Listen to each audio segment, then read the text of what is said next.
आरक्षण का मतलब है उचित रिप्रेजेंटेशन, जी जी। प्रतिनिधित्व का जो सवाल है वो ही पूरा नहीं कर रही है सरकार। रही हरियाणा की बात कि ये परीक्षा 2022 में 4424 बच्चे अप्लाई किए, 2022 में प्रक्रिया शुरू हुई, एडवर्टाइज निकला। हाँ, और 3 साल के अंदर खोदा पहाड़ निकली चूहिया।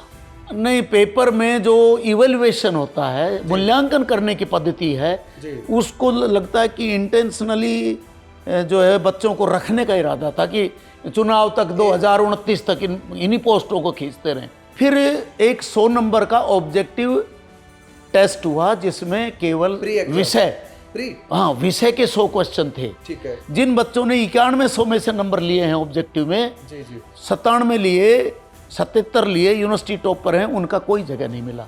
हाई कोर्ट में जाने के लिए पूरे हरियाणा में बहुत ही मतलब तेजी से जो है बच्चे इकट्ठे हो रहे हैं और पूरी प्रणाली पर ही प्रश्न चिन्ह हो गया है। रिटर्न एग्जाम की जो मूल्यांकन पद्धति है उसको immediately HPSC in the interest of the Haryana राज्य तुरंत प्रभाव से पुनर्मूल्यांकन सारे पेपरों का कराना चाहिए।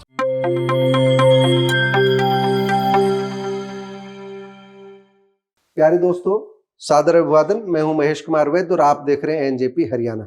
दोस्तों, आज बात करेंगे एचपीएससी की ओर से मंगलवार 4 दिसंबर को जारी किए गए परीक्षा परिणाम की। यह परीक्षा परिणाम अंग्रेजी के सहायक प्रोफेसर्स का था और वैकेंसी ज्यादा थी, भर्ती बहुत कम हुई। कुल 151 अभ्यर्थियों का चयन किया गया है। किस तरह चयन प्रक्रिया पूरी की गई, सभी मुद्दों पर हम बात करेंगे। और हमारे साथ मौजूद हैं एडवोकेट रामअवतार एकलव्य, पूर्व एचसीएस अधिकारी है।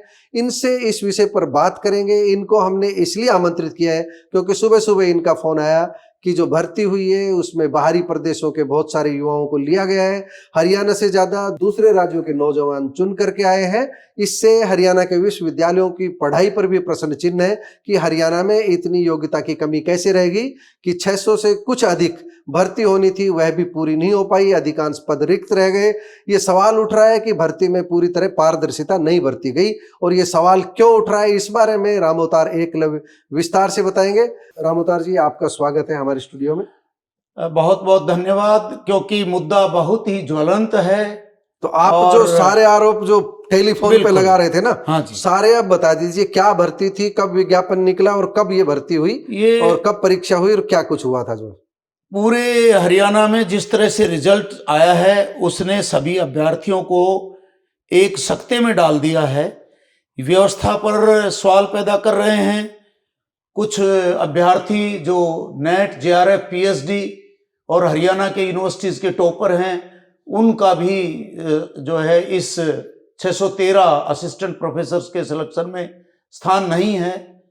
और पूरे हरियाणा के अंग्रेजी विभाग के बड़े बड़े प्रोफेसर, एमिरिटस प्रोफेसर इस बात को लेकर अचंभित हैं कि किस तरह से जो है हरियाणा में या तो कॉलेजेस के अंदर या यूनिवर्सिटीज में क्राइसिस है, संकट है मेरिट का, या व्यवस्था के अंदर इतना दोष है कि हरियाणा के बच्चों को कहीं स्थान नहीं मिला है। एक बड़ा सवाल रामअवतार जी, बीच में आपकी बात को काट रहा हूं। आपने जो टेलीफोन पर बता रहे थे कि आरक्षण को लेकर के बहुत भारी भेदभाव हुआ है। रिजर्व कैटेगरीज को ना तो एससी को उनका हक मिला, ना बीसी को हक मिला, मतलब जो ओबीसी जो है उस बारे में किस तरह के आरोप है, क्यों है?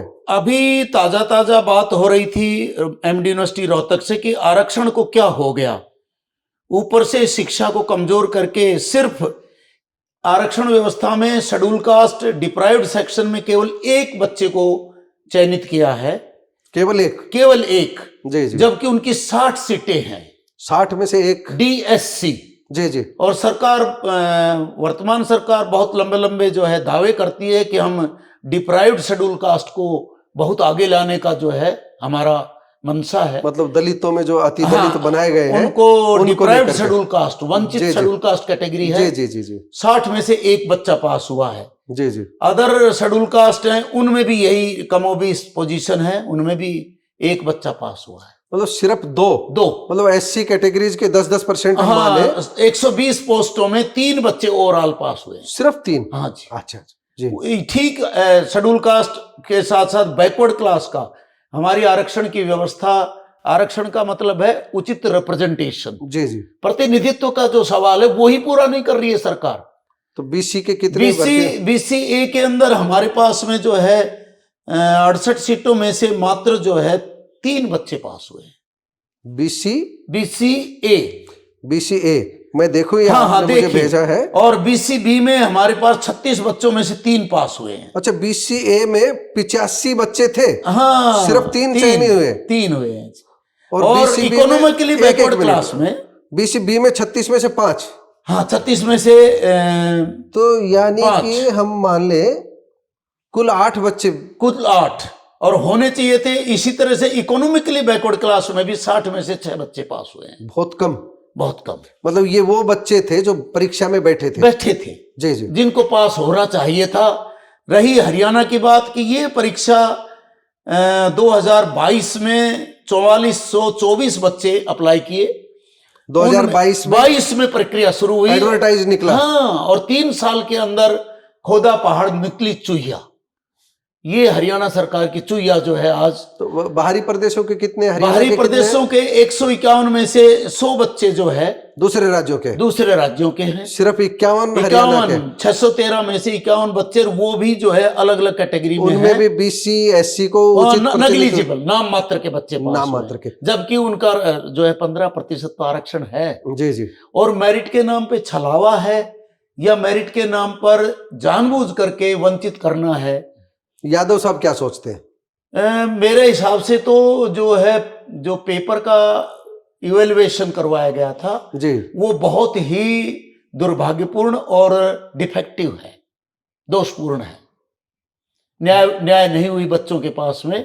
मेरे पास सरसा यूनिवर्सिटी मतलब ये तो ये हो गया कि जानबूझ करके ऐसा पेपर बनाया गया कि ये फेल हो जाए अनुसूचित जाति वाले या बीसी वाले। सभी वर्ग के जो टैलेंटेड बच्चे हैं, जिनके 100 में से 91 नंबर आए थे जी, जो क्रोक्स यूनिवर्सिटी में पीएचडी के टॉपर हैं जी, वो बच्चे भी नहीं इंक्लूड हुए।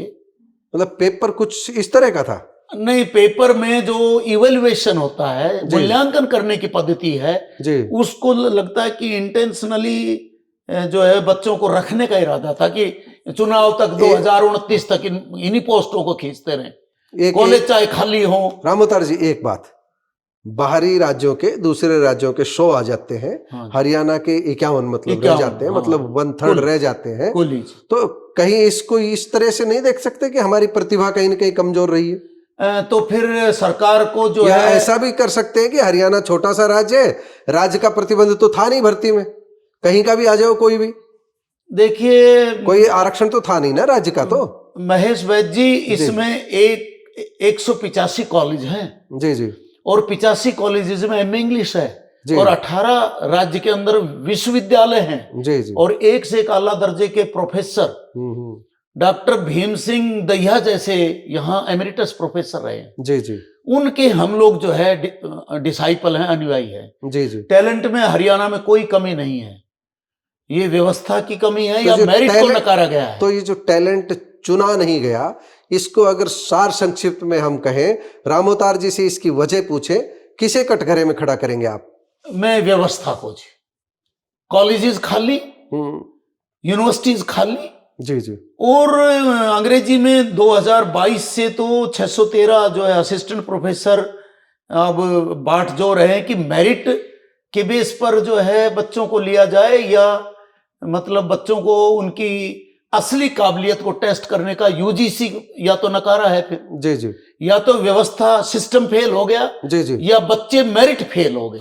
अच्छा, हम उसकी बात करें जो एग्जाम कंडक्ट करने वाली बॉडी है या जो पूरा का पूरा इंटरव्यू करने वाली बॉडी है, एचपीएससी की बात करें, हरियाणा पब्लिक सर्विस कमिशन की बात करें, उसको लेकर के क्या उसकी कार्यप्रणाली कहीं संदिग्ध है इस मामले में या उसको क्लीन चिट मान रहे हैं? नहीं जी, अब 151 बच्चे पास हुए हैं जी जी, एंड उनको अभी 12.5% के ऊपर इंटरव्यू में भी जाना है जी जी, स्क्रूटनी चल रही है जी जी। मैंने 7 बार एचसीएस क्वालिफाई किया हुआ है जी जी हरियाणा में जी। तो अब स्क्रूटनी चल रही है तो 12.5% जो अंक हैं साक्षात्कार के, उनकी तो 0 वैल्यू है जी जी। 151 ही पास हुए, सबको करना पड़ेगा, स्क्रूटनी चल रही है। तो एक तो साक्षात्कार का मूल्य 0 हो गया जी। नंबर 2, जो इवैल्यूएशन प्रोसेस था उसमें बच्चे या तो पॉलिसी फेल्योर है जी जी या मेरिट फेल्योर है। जी जी 4424 बच्चों ने पूरे हरियाणा से जो नेट जेआरएफ पीएचडी हैं उन्होंने अप्लाई किया। फिर एक 100 नंबर का ऑब्जेक्टिव टेस्ट हुआ जिसमें केवल विषय के 100 क्वेश्चन थे। ठीक है। जिन बच्चों ने 91 में से नंबर लिए हैं ऑब्जेक्टिव में, जी जी 97 लिए, 77 लिए, यूनिवर्सिटी टॉप पर हैं, उनका कोई जगह नहीं मिला, कई जगह नहीं मिला। फिर दोबारा जब पास हुए तो 1950 बच्चे क्वालिफाई हुए जी जी 4400 में से। जी जी उन्होंने ये जो 150 का डिस्क्रिप्टिव जी जी 15 क्वेश्चन आए थे, वो पेपर दिया क्योंकि मैं भी लिटरेचर का, इंग्लिश का ही, ठीक है, कॉलेज और स्कूल में लेक्चरर रहा था कभी, ठीक है, और आज भी पढ़ाता हूँ, ठीक है, फ्री। तो फिर उनमें से 151 बच्चे ही पास किए हैं, लेने थे 613 लेने थे, यानी 2000 में से 613। 35% नंबर नहीं आए बच्चों के या नहीं दिए गए। तो एक तो प्रश्न चिन्ह पैदा होता है मूल्यांकन पद्धति पर। अब क्या किया जा सकता है? जैसे या हम कह लें कि या ऐसा पूरे हरियाणा के बच्चे, ऐसा हुआ होगा, नहीं, पूरे हरियाणा के बच्चे हाईकोर्ट में जाने के लिए, हाईकोर्ट में जाने के लिए पूरे हरियाणा में बहुत ही मतलब तेजी से जो है बच्चे इकट्ठे हो रहे हैं और पूरी प्रणाली पर ही प्रश्न चिन्ह हो गया है। हाई कोर्ट में जा सकते हैं, जाने का सोमवार को जो है 99% जो है वो रिट पिटीशन डलेगी बच्चों की, ऐसा लग रहा है। मुझे हिसार के शास्त्री जी ने बताया कि यस, हम तैयारी कर रहे हैं सब लोग। आपको सरकार से 2 मांग करनी हो ऑन कैमरा, आप बैठे हो हमारे साथ, क्या मांग करोगे इस परीक्षा को लेकर के? रिटर्न एग्जाम की जो मूल्यांकन पद्धति है उसको immediately HPSC in the interest of the Haryana राज्य जी तुरंत प्रभाव से पुनर्मूल्यांकन सारे पेपरों का कराना चाहिए, करे। उसके बाद रिजल्ट, हाँ, कोई एक अच्छी कमेटी बना के तुरंत रिजल्ट करवाएं, क्योंकि केवल 1950 आंसर स्क्रिप्ट, रिवाइज्ड रिजल्ट जारी करे, होना नहीं, मूल्यांकन करना चाहिए, मेरिट को मूल्यांकन पद्धति दोषपूर्ण लगे। 151 तो बचे रह जाए, बाकी भी लिए जाए, उनमें 151 भी अफेक्ट होंगे।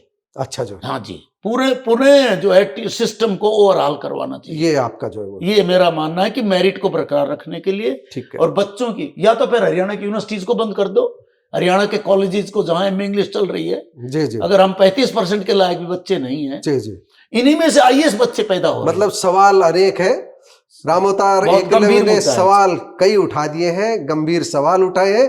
या तो हरियाणा की शिक्षा व्यवस्था कमजोर है, या जो परीक्षा कंडक्ट करने वाली एजेंसी है वो कहीं चूक कर रही है, या कहीं न कहीं नायब सिंह सैनी की सरकार ने जो पॉलिसी बनाई है उसमें कहीं न कहीं छेद है। एचपीएससी एक ऑटोनोमस बॉडी है जिसमें आदरणीय सैनी साहब का कोई रोल नहीं है। जी जी, 2 चीजें हैं, या तो सरकार की पॉलिसी दोषपूर्ण है, और सरकार मतलब अब इस समय नायब सैनी सरकार है, नायब सैनी सरकार की जो पॉलिसी है वो दोषपूर्ण है, या जो एग्जाम कंडक्ट कर रही है एजेंसी एचपीएससी यानी हरियाणा पब्लिक सर्विस कमीशन, या उसकी कहीं ना कहीं परीक्षा प्रणाली वो दोषपूर्ण है, या हरियाणा के कॉलेजेस और विश्वविद्यालय की पढ़ाई दोषपूर्ण है, जो 151 ही भर्ती हो पाए, उनमें भी 35% अंक नहीं आए, वो 35% अंक भी नहीं ले पाए।